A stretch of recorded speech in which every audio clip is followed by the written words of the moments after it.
three, and this time we begin with Mike Pompeo. Polls show that Americans, and especially Kansans, overwhelmingly do not support the recently passed Federal Health Care Act. However, Americans also see the need for drastic reform of health care, both in terms of cost containment and accessibility. The question, what is your plan for the American health care system, and do you think Congress should be exempt? No. I don't think Congress should be exempt. I think we ought to play under the same set of rules that everyone does, and if there's a health care plan good enough for America, I think that would be good enough for Congress. But in the first instance, I'm not sure the federal government has much of a role in dictating health care policy in the way that it did in the Obama plan, now Obama law. I would work very, very hard to repeal the current law that we have in place. And if we can't accomplish that, which will be a tall mountain, the liberal progressives worked 60 years for the holy grail of universal health care and have moved an awfully long way towards that with this law. I've lived in this world. I've run a couple of small businesses here in Kansas, and the worst day every year at Thayer Aerospace and Century International is when your healthcare insurer shows up at the door and says, I have your premiums for next year. You want to take vacation for a decade, so they can't come to your door. Your premiums are way up, costs are the problem. And this plan went the wrong direction. Premiums in Kansas will go up between 26 and 30% over the course of the next 3 years under this law. It will make it more and more difficult for people to grow their businesses and add jobs here in South Central Kansas. And so we did the wrong thing. What could we have done? The system before wasn't better. But let's remember, too, we didn't have a free market system before Obamacare either. The federal government was paying between a third and half of all healthcare costs even before this plan. We've got to do some simple things to attack costs. That's always competition. So state insurance can be purchased all across the country. There's no reason not to do that. There's lots of room to decrease costs through tort reform. And if we would put competition back in place where medical providers, medical device manufacturers, pharmaceutical companies, insurers all had to compete, and consumers had a choice and could see price at the point of decision, our costs would go down and we'd have a healthcare system that was much more affordable for every single American. All right, Paige Rutschmann, you have the question now. What is your plan for the American healthcare system, and do you think Congress should be exempt? No, I do not believe that Congress should be exempt. And as a representative for the 4th District in the U.S. Congress, my plan for the healthcare system would be to take a good, long, hard look at it and either revise it or repeal it, eliminate it.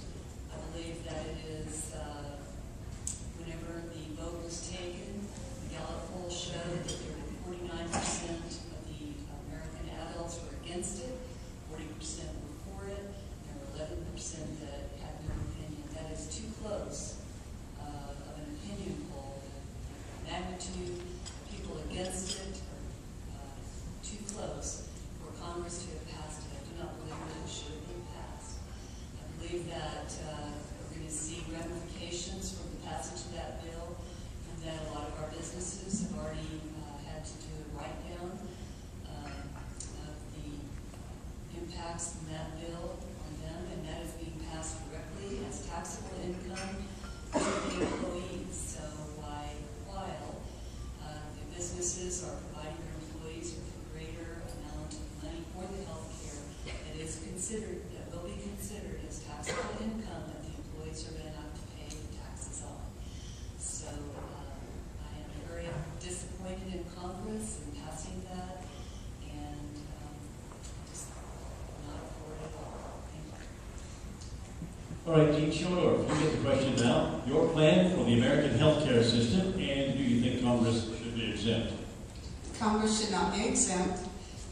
And the plan, we have to remember that there were 47 million people without insurance, and costs are rising. Costs will rise today, costs will rise tomorrow if we do nothing. However, the plan cost, I believe, the spirit of America. It has been the great division of this country. And remember the town hall meetings in the summer. People are worried that they won't have insurance, that they'll have their insurance benefits taken away. And so there are two things I like, but I believe that businesses are going to see increased costs, and that they're very worried about whether they'll even be able to survive with the changes in the health care plan. And so what we need to do is change the parts that will ensure rising costs for business and to make sure that these costs go down. That's the reason we want to have a plan, is so that we can contain the costs and bend the curve so that they will not bankrupt the community. I do like the pre-existing condition part, though.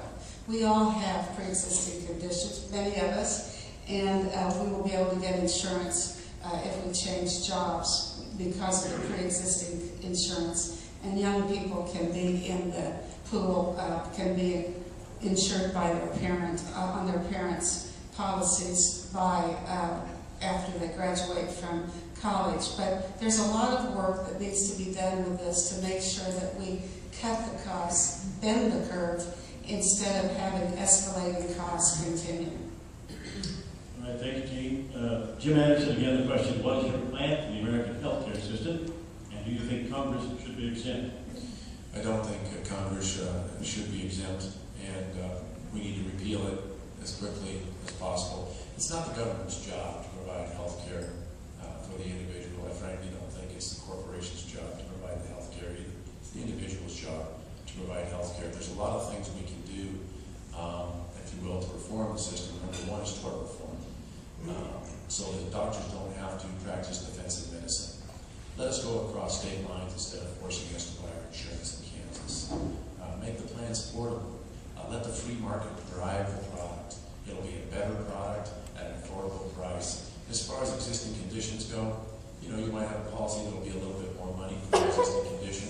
But again, the reason we have so many problems here is because the government has its nose in our business yet again. Let the free market dictate. Let it drive the product. You'll have a lot of good products out there at a very good price. Wayne Hartman, your turn now. What is your plan for the American healthcare system, and do you think Congress should be exempt? Well, first of all, Congress should not be exempt. And when saying that, there's many other benefits that Congress receives that also should be taken away from them, because their wheelbarrow is full of the benefits that you and I did not receive.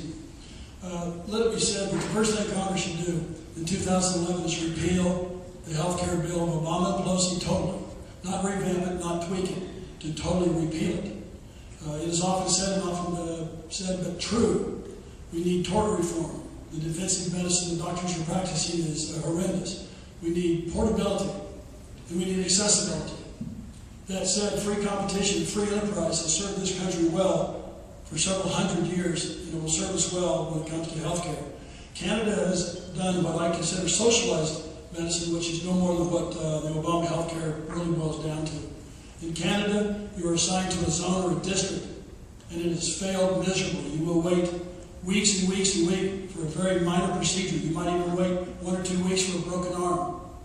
It does not work when the government assigns you the health care that they think you deserve. We need to get to the point in this position. All the companies that I own, I pay for 75 to 100% of my employees' health care.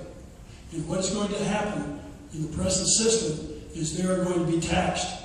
Not the high-income people. All people are going to be taxed because it is going to be added on to the W-2. They are going to be receiving credit for $14,000, $15,000, $16,000, $18,000 worth of health insurance. It's going to go on their tab. And their income is going to increase significantly, and therefore they're going to go into the next tax bracket.